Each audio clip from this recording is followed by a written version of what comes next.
Before my internship, I had always thought that work would be hard, strenuous, and sometimes even backbreaking. But after being at the Second Mile Club, I thought otherwise. On my first day, it felt like I had nothing to do. I was mostly chatting with the club members, playing games with them, and helping with cooking. At first, I felt that the job was too fun and leisurely. Later, I realized that socializing and hearing their stories was actually an opportunity to improve soft skills and create connections. When new members came by, I used these people skills to create a safe environment where they would feel comfortable and have a sense of belonging. This experience taught me that communication and empathy are important workplace skills, especially in community settings. One of the members told me that there were not as many activities for men compared to women, so I offered to host a sing-along for the members. I also challenged myself to sight read some music that they wanted to hear. One of the songs was canon, and some people got teary-eyed listening to it. This made me proud of my musical ability and happy that my music made an impact on the community. It also helped me realize how music can bring people together emotionally. I also learned a lot about customer service. I had to learn how to brew coffee, make tea, collect lunch money, and serve lunch. Everyone had different preferences for how their coffee or tea was made, and even where they liked to sit. I learned how to politely ask for their preferences and make sure they felt welcomed. Sometimes I also helped prepare food for the members, which made me appreciate the teamwork needed to serve a group of people. Other than the Second Mile Club, I also had the chance to visit the endoscopy screening clinic at Kensington Health. In the operating room, I witnessed a gastrologist perform two types of procedures, an EGD and a colonoscopy. An EGD is when doctors insert a long tube with a tiny camera through the mouth to examine the stomach, while a colonoscopy examines the inside of the large intestine. Some people choose to do both operations when they are not sure if the disease lies in the stomach or the intestine. When operating the colonoscope, the right hand is to twist the tube right or left, and the left hand is to move it up and down. For this doctor that I observed, he likes to use blue water to see the villi of the intestines clearer. Before the procedure, doctors ask patients about their symptoms and medical conditions, such as asthma or hypertension. Patients are then put under anesthesia and positioned on their side to allow safer treatment and easier movement of the scope. Anesthesia takes effect quickly and lasts for around 5 minutes before they receive another dose.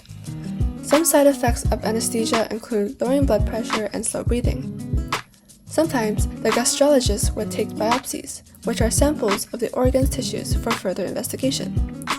Even though biopsies cause internal bleeding in the organs, this will not create ulcers because the body's immune system is fast and strong in those areas. The sample tissue will then be put into a toxic liquid, which helps preserve the tissue. Watching these procedures helped me understand the amount of precision, teamwork, and decision-making needed in healthcare. One doctor told me that the hardest part of the job is identifying what disease a patient may have, which showed me that healthcare requires both technical knowledge and problem-solving skills. After the procedure, patients are moved to the recovery room where nurses monitor their vitals and make sure they are recovering safely before going home. I noticed that nurses had to stay organized by preparing beds, recording patient information, and checking blood pressure and other vital signs.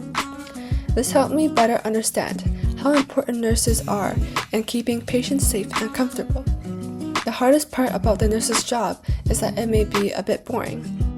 In the infusion room, patients receive medications or nutrients that their bodies may be lacking. Some patients receive medications, while others receive iron or calcium infusions.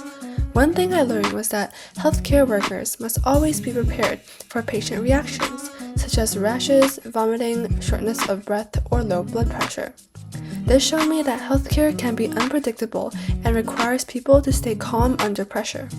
This connected directly to what I learned in my grade 11 biology class regarding the digestive system, digestive disorders, and technologies used for treatment. Lastly, I had the opportunity to job shadow music therapists at the hospital. The therapist would bring instruments such as piano, guitar, and percussion to a common room where seniors, many with dementia or who could not live independently, gathered for group therapy. A typical session starts with upbeat songs to encourage participation and wake up seniors who may be sleeping. The therapists then hand out instruments like tambourines and small drums to help seniors stay engaged and interact with the music. Seniors are encouraged to follow rhythms or sing along, and sessions usually end with calmer music to create a relaxing atmosphere. The songs chosen are usually from the 1920s to 1980s because these are songs that many seniors are familiar with. For seniors with dementia, music can stir up memories and emotions. The therapists also sing La La La during songs so seniors who do not speak English can still feel included. I learned that there are two important skills needed for being a music therapist. The first one is strong musical ability, and the second one is the ability to connect and communicate with patients. If a patient starts singing a song that the therapists do not know, they can use their musical knowledge to quickly identify the key and play along. At the same time, connecting with patients helps create trust and a sense of belonging. As someone who plays the piano, this experience changed the way I think about music. Before, I mostly saw music as something enjoyable or entertaining, but after observing music therapy, I realized that music can also be used as a tool for healing, emotional expression, and resurfacing memories. Overall, my co-op placement changed my perspective on work.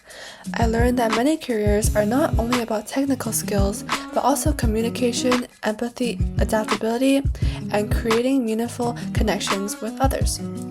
Whether it was building relationships at the Second Mile Club, observing patient care in healthcare settings, or seeing the impact of music therapy, I gained a better understanding of how different skills can positively affect people's lives.